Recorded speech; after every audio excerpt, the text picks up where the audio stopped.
مفتی محمد مدظلہ العالی کی کتاب حج سنت کے مطابق کیجیے۔ حج کی اقسام۔ احرام کا طریقہ معلوم کرنے سے پہلے یہ سمجھ لیجیے کہ حج کی 3 قسمیں ہیں۔ افراد، صرف حج کا احرام باندھا جائے اور صرف حج کی نیت کی جائے، اس کو افراد کہتے ہیں۔ قران، حج اور عمرہ دونوں کا احرام باندھا جائے اور ایک ہی احرام سے دونوں کو ادا کرنے کی نیت کی جائے۔ ان دونوں صورتوں میں احرام کی ساری پابندیاں احرام باندھنے سے لے کر حج سے فارغ ہونے تک قائم رہتی ہیں، جن کا نبھانا اکثر لوگوں کے لیے مشکل ہوتا ہے، اور اکثر ایسا ہوتا ہے لوگ ایسے کام کر بیٹھتے ہیں جن کی حالت احرام میں ممانعت ہے۔ ان کی وجہ سے دم یعنی بکری وغیرہ یا صدقہ واجب ہو جاتا ہے، اور بعض صورتوں میں بدنا یعنی بڑا جانور ذبح کرنا واجب ہو جاتا ہے، اور بعض صورتوں میں حج ہی فاسد ہو جاتا ہے۔ اس لیے عوام کو آج کل ان دونوں صورتوں کا مشورہ نہیں دیا جاتا، بلکہ تمتع کا مشورہ دیا جاتا ہے۔ تمتع، حج کی تیسری قسم تمتع۔ پہلے صرف عمرہ کا احرام باندھا جائے اور مکہ مکرمہ پہنچ کر عمرہ کے افعال یعنی طواف، سعی اور حلق کر کے احرام ختم کر دیا جائے۔ پھر 8 ذی الحج کو مسجد حرام سے حج کا احرام باندھا جائے۔ اکثر لوگوں کے لیے یہی تیسری صورت آسان اور بہتر ہوتی ہے، اس لیے تفصیل سے اسی کا طریقہ لکھا جاتا ہے۔ حج تمتع کا طریقہ۔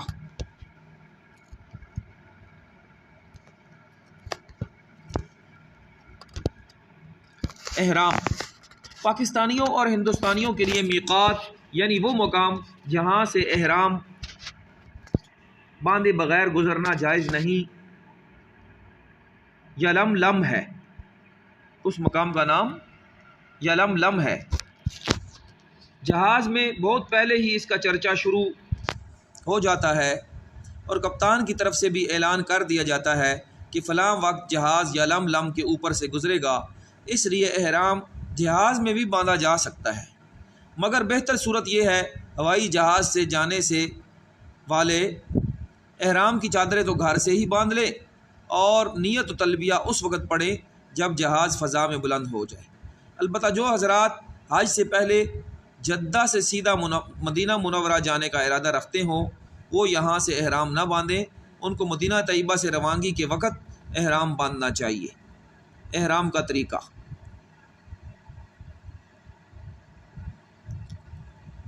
احرام کا طریقہ، جب روانگی کا وقت قریب ہو تو حجامت بنوا لیجئے، ناخن تراش لیجئے، زیر ناف بال اور بغل کی صفائی کر لیجئے اور خوب اچھی طرح غسل کیجئے، ورنہ وضو کر لیجئے اور سلے ہوئے کپڑے اتار کر ایک چادر باندھ لیجئے اور دوسری اوڑھ لیجئے، اور انہی 2 چادروں میں اگر مکروہ وقت نہ ہو تو 2 رکعت نفل پڑھیے۔ اس نماز میں سر چادر سے ڈھانک لینا چاہیے۔ اب عمرہ کے احرام کی نیت یہاں بھی کر سکتے ہیں اور ہوائی جہاز کے فضا میں بلند ہونے کے بعد بھی کر سکتے ہیں۔ یہی آخری صورت ہے، یہی آخری صورت بہتر ہے، تاکہ اگر پرواز ملتوی ہو جائے تو احرام کی پابندی نہ کرنی پڑے۔ جس وقت نیت کرنے کا ارادہ ہو تو چادر سر سے اتار دیجئے اور عمرہ کے احرام کی نیت کیجئے۔ نیت دراصل دل کے ارادہ کو کہتے ہیں، زبان سے نیت کے الفاظ کہنا ضروری نہیں، لیکن اگر کوئی کہنا چاہے تو یہ الفاظ کہہ لے یا ان کا مفہوم اپنی زبان میں ادا کر لے۔ عربی کے الفاظ یہ ہیں: اللہم انی ارید العمرۃ فیسرھا لی وتقبلھا منی۔ اے اللہ، میں عمرہ کا احرام باندھتا ہوں، تو اس کو میرے لیے آسان فرما اور اپنے فضل و کرم سے قبول فرما۔ تلبیہ، نیت کے ساتھ ہی مرد کسی قدر بلند آواز سے اور خواتین آواز بلند کیے بغیر آہستہ سے خشوع و خضوع اور ذوق و شوق کے ساتھ 3 بار تلبیہ پڑھیں۔ لبیک اللہم لبیک لبیک لا شریک لک لبیک ان الحمد والنعمت لک والملک لا شریک لک۔ ترجمہ: میں حاضر ہوں اے اللہ تیرے حضور میں، میں حاضر ہوں، تیرا کوئی شریک نہیں، ساری تعریفیں اور سب نعمتیں تیری ہی ہیں، اور ملک اور بادشاہت تیری ہی ہے، تیرا کوئی شریک نہیں۔ تلبیہ پڑھ کر خوب عاجزی سے دعا کیجیے، اس موقع پر یہ دعا خاص طور پر مستحب ہے۔ اللہم انی اسألک رضاک والجنۃ واعوذ بک من غضبک والنار۔ تلبیہ حج و عمرے کا خاص ذکر اور گویا حاجی کا ترانہ ہے۔ اب تلبیہ ہی حاجی کے لیے افضل ذکر ہے۔ جب کسی سے ملنا ہو، بلندی پر چڑھنا ہو یا نشیب میں اترنا ہو تو ہر موقع پر اللہ تعالیٰ کی عظمت و محبت اور خشیت کی کیفیت پیدا کر کے یہی پڑھے۔ خواتین کا احرام۔ خواتین سلے ہوئے کپڑے بدستور پہنے رکھیں، ہر قسم کی چپل جوتی بھی پہن سکتی ہیں۔ ان کا احرام صرف یہ ہے چہرے پر نقاب کا کپڑا نہ لگنے دیں۔ اس کا آسان طریقہ یہ ہے ایسی ٹوپی پہن لیں جس پر چھجا لگا ہوتا ہے، اس چھجا سے نقاب گرا دیں، اس طرح پردہ بھی ہو جائے گا اور چہرے پر کپڑا بھی نہیں لگے گا۔ احرام کی پابندیاں۔ احرام کی پابندیاں: جب آپ نے احرام باندھ کر عمرہ یا حج کی نیت کر لی اور تلبیہ کہہ لیا تو آپ محرم ہو گئے اور آپ پر احرام کی پابندیاں عائد ہو گئیں۔ آپ سلا ہوا کپڑا نہیں پہن سکتے، ایسا جوتا نہیں پہن سکتے جو پاؤں کی پشت پر ابری ہوئی ہڈی کو ڈھانکنے والا ہو، حجامت نہیں بنوا سکتے بلکہ جسم کے کسی حصے کا ایک بال بھی نہیں توڑ سکتے، ناخن نہیں تراش سکتے، خوشبو نہیں لگا سکتے، صابن سے ہاتھ منہ نہیں دھو سکتے، بیوی سے ہم بستری نہیں کر سکتے، بلکہ ایسی کوئی بات بھی نہیں کر سکتے جو اس کی خواہش کو ابھارنے والی ہو، جس سے نفس کو خاص لذت ملتی ہو۔ کسی جانور کا شکار نہیں کر سکتے بلکہ اپنے کپڑے یا جسم کی جوں بھی نہیں مار سکتے۔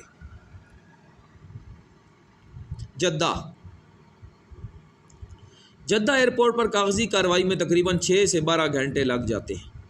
نیز یہاں سے فراغت کے بعد آپ کے معلم کا وکیل مکہ مکرمہ جانے کے لیے سواری کا انتظام کرے گا اور اس میں بھی کبھی کبھی 1 دن یا 2 دن تاخیر ہو جاتی ہے۔ صبر و تحمل سے کام لیجئے اور ذکر و عبادت میں مشغول رہیے۔ حدود حرم۔ مرکز جدہ سے مسجد الحرام تک کل فاصلہ 80 کلومیٹر ہے، جبکہ حدود حرم کی ابتدا سے مسجد الحرام تک کا فاصلہ 23 کلومیٹر ہے۔ حدود حرم سے تقریباً 2 کلومیٹر پہلے ایک چیک پوسٹ ہے، یہاں سے ایک سڑک الگ ہوتی ہے جو غیر مسلموں کے لیے مختص ہے اور اس پر ایک بورڈ ہے جس پر لغیر المسلمین لکھا ہوا ہے، اس سے تقریباً 2 کلومیٹر بعد حدود حرم شروع ہوتی ہے۔ یہاں سڑک کے دونوں طرف آغاز حدود حرم کی علامت کے طور پر محراب نما ستون بنے ہوئے ہیں اور بدایہ حد الحرم کا بورڈ لگا ہوا ہے۔ اس سے پہلے 4 کلومیٹر آگے سڑک کے اوپر ایک بہت بڑی رحل بنی ہوئی ہے جس کے بارے میں پہلے مشہور تھا کہ یہ آغاز حدود حرم ہے۔ اگر اب بھی کسی کا یہ خیال ہو تو یہ درست نہیں۔ حدود حرم پہنچ کر یوں دعا کیجیے: اللہم ھذا حرمک وامنک فحرمنی علی النار ومنی من عذابک یوم تبعث عبادک واجعلنی من اولیائک واہل طاعتک۔ اے اللہ، یہ تیرا حرم اور تیرے امن کی جگہ ہے، پس جہنم کو مجھ پر حرام فرما دیجئے اور اس دن کے عذاب سے ہمیں مامون فرما کر جس دن تو اپنے بندوں کو تو مجھے اپنے دوستوں اور اہل طاعت میں سے بنا دیجیے۔ مسجد حرام کی حاضری اور طواف۔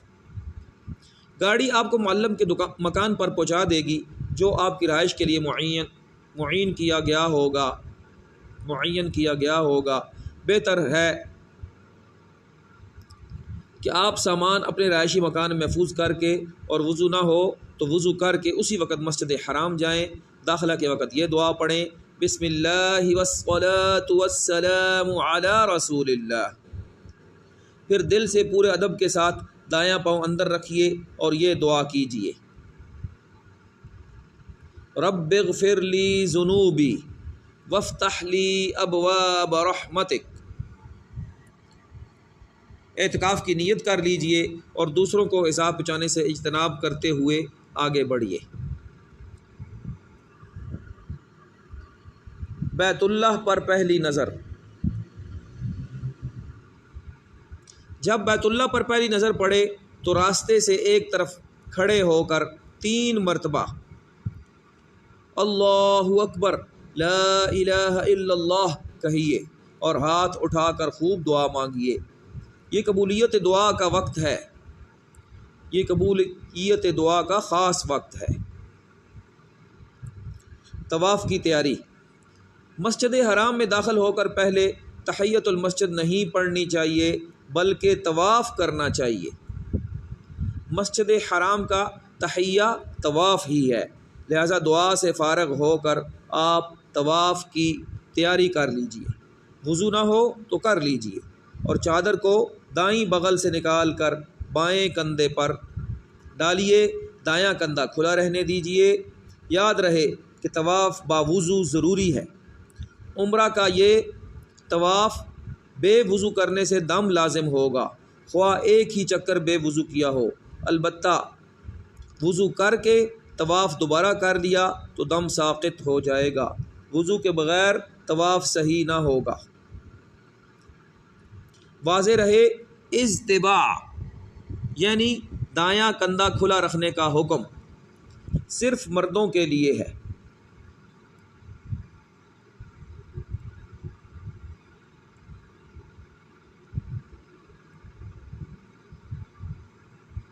عورتوں کے لیے نہیں۔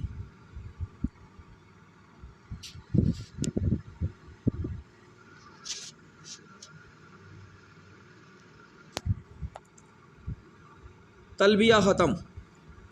تلبیہ جو احرام سے شروع ہوا تھا وہ عمرہ کا طواف شروع کرنے پر ختم ہو جاتا ہے، اس لیے اس طواف میں اور اس کے بعد حج کا احرام باندھنے تک آپ تلبیہ نہیں پڑھیں گے۔ طواف کی نیت۔ اب خانہ کعبہ کے سامنے اس طرح کھڑے ہوں کہ پورا حجر اسود آپ کے دائیں طرف رہ جائے۔ اس کے لیے فرش پر بنی ہوئی سیاہ پٹی سے بھی رہنمائی حاصل کی جا سکتی ہے، چنانچہ پوری پٹی دائیں طرف چھوڑ کر کھڑے ہوں اور بغیر ہاتھ اٹھائے طواف کی نیت کر لیجئے۔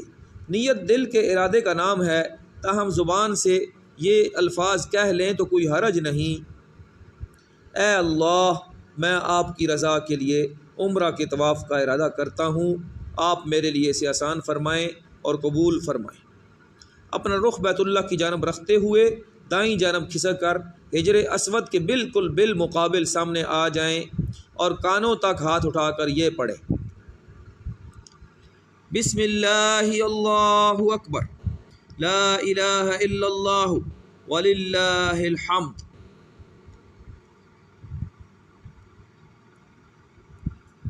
استلام۔ پھر اگر کسی کو ایذا پہنچائے بغیر ممکن ہو تو حجر اسود کا استلام کیجیے۔ استلام کا مطلب ہے حجر اسود پر اپنی دونوں ہتھیلیاں اس طرح رکھیے جس طرح سجدہ میں رکھی جاتی ہیں اور ہاتھوں کے درمیان حجر اسود کو بوسہ دیجیے۔ اگر بوسہ دینا ممکن نہ ہو تو صرف ہاتھ یا چھڑی حجر اسود پر لگا کر اسے چوم لیجیے۔ اگر یہ بھی ممکن نہ ہو تو دور ہی سے ہاتھ اٹھا کر ان کا رخ حجر اسود کی طرف کیجیے اور پشت اپنی جانب اس طور پر کہ ہاتھ بالکل حجر اسود کے بالمقابل ہوں، پھر ہاتھوں کو چوم لیجیے اور یہ دعا پڑھیے: بسم اللہ واللہ اکبر، اشہد ان لا الہ الا اللہ وحدہ لا شریک لہ واشہد ان محمدا عبدہ ورسولہ۔ اہم ہدایات: کسی مسلمان کو تکلیف پہنچانا حرام ہے، اور استلام یعنی حجر اسود کو بوسہ دینا یا ہاتھ لگانا مسنون ہے۔ اگر ازدحام رش کی وجہ سے ایذائے مسلم کے بغیر بوسہ دینے کا موقع نہ ہو تو بوسہ دینا جائز نہیں۔ رسول اللہ صلی اللہ علیہ وسلم نے اس سے سختی سے منع فرمایا ہے۔ ایسا موقع پر دور سے استلام کا اشارہ کر کے ہاتھ چوم لینا کافی ہے۔ عموماً لوگ اس میں بہت غفلت برتتے ہیں اور ثواب کے بجائے الٹا گناہ کماتے ہیں۔ حجر اسود، رکن یمانی اور ملتزم پر اکثر خوشبو لگی ہوتی ہے، اس لیے حالت احرام میں ان کو ہاتھ نہ لگائیے ورنہ دم وغیرہ کا خطرہ ہے۔ طواف شروع: استلام یا اشارہ استلام کے بعد دائیں طرف مڑ کر طواف شروع کر دیجیے۔ استلام یا اشارہ استلام کے بعد دائیں طرف مڑ کر طواف شروع کر دیجیے۔ اب حجر اسود آپ کے بائیں طرف ہوگا۔ تنبیہ: حجر اسود کے استلام یا اشارہ کے سوا دوران طواف خانہ کعبہ کی طرف سینہ یا پشت کرنا جائز نہیں، اس کا خصوصی خیال رکھیں۔ رمل: طواف کے کل 7 چکر ہوتے ہیں۔ حجر اسود کے بالمقابل فرش پر بنی ہوئی سیاہ پٹی سے شروع کر کے دوبارہ جب اس پٹی پر پہنچیں گے تو 1 چکر ہوگا۔ جس طواف کے بعد سعی بھی ہو اس کے پہلے 3 چکروں میں رمل کیا جاتا ہے۔ رمل کا مطلب یہ ہے اکڑ کر شانے ہلاتے ہوئے قریب قریب قدم رکھ کر پہلوانوں کی طرح ذرا تیزی سے چلیے۔ باقی 4 چکروں میں حسب معمول عام رفتار سے چلیے۔ رمل پہلے 3 چکروں میں کیا جاتا ہے، باقی 4 چکروں میں حسب معمول عام رفتار سے چلیے۔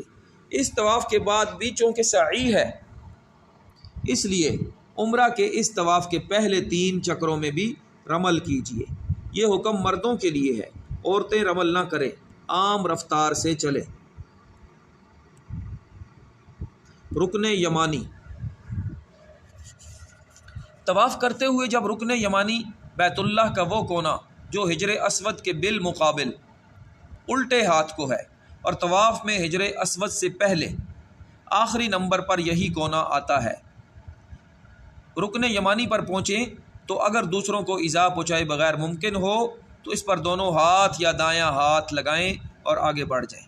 دونوں ہاتھ یا دایاں ہاتھ لگانے کا موقع نہ ہو تو بایاں ہاتھ نہ لگائیں۔ نیز رکن یمانی یا ہاتھ کو چومنا ثابت نہیں، اس سے اجتناب کریں۔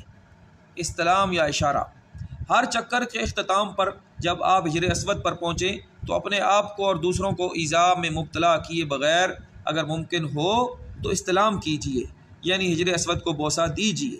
ممکن نہ ہو تو دور ہی سے ہاتھ کا اشارہ کر کے ہاتھ چوم دیجیے۔ اس طرح طواف میں کل 8 مرتبہ حجر اسود کا استلام یا اشارہ ہوگا۔ تنبیہ: طواف میں کانوں تک ہاتھ صرف شروع میں اٹھائے جاتے ہیں۔ بعض لوگ ہر چکر کے اختتام پر جب حجر اسود کے سامنے پہنچتے ہیں تو کانوں تک ہاتھ اٹھاتے ہیں، یہ جہالت ہے، اس سے اجتناب کیجیے۔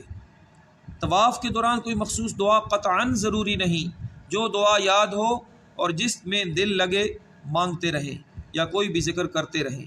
البتہ حجر اسود کے استلام کے وقت اور رکن یمانی اور حجر اسود کے درمیان جو دعائیں حدیث سے ثابت ہیں وہ ابتدا میں ذکر کر دی گئی ہیں، وہ پڑھ سکتے ہیں۔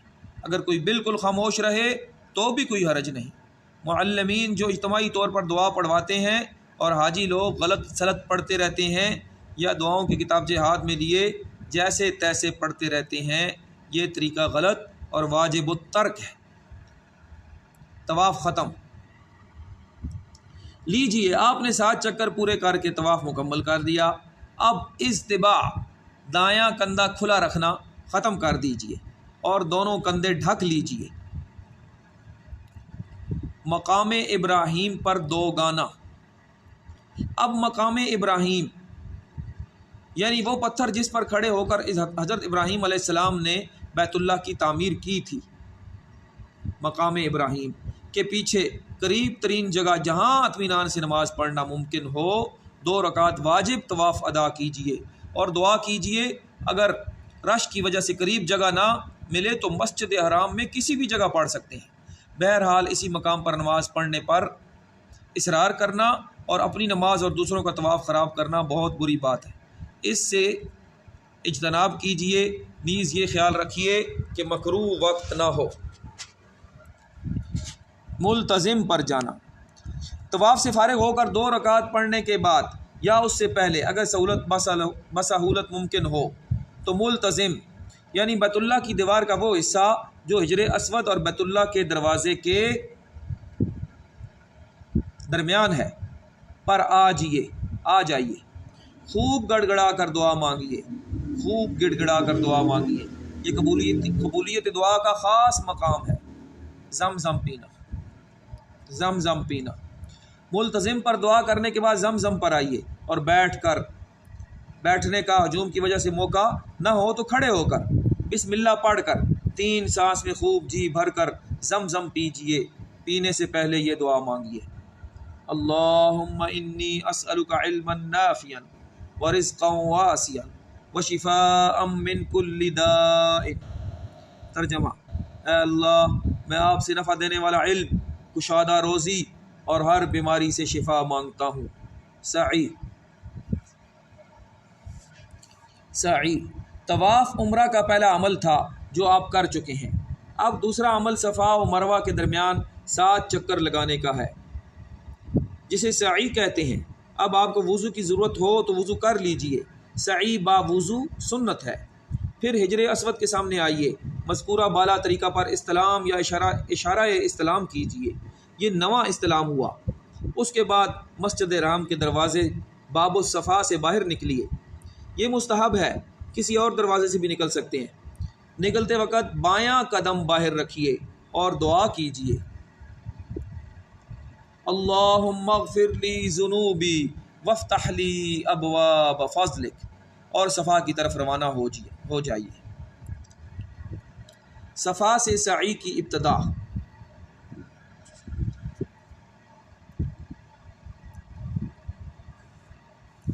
صفا پر اتنا چڑھیے کہ بیت اللہ نظر آ سکے، ہجوم یا ستونوں کی وجہ سے بیت اللہ نظر نہ آئے تو کوئی حرج نہیں۔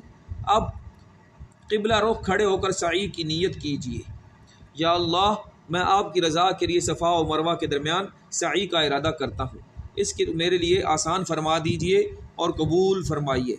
دل سے نیت کر لینا کافی ہے، زبان سے بھی کہہ لیں تو کوئی حرج نہیں۔ پھر حمد و ثنا کے بعد خوب دعا کیجیے۔ مروہ کی طرف روانگی، دعا کے بعد صفا سے اتر کر مروہ کی طرف چلیے۔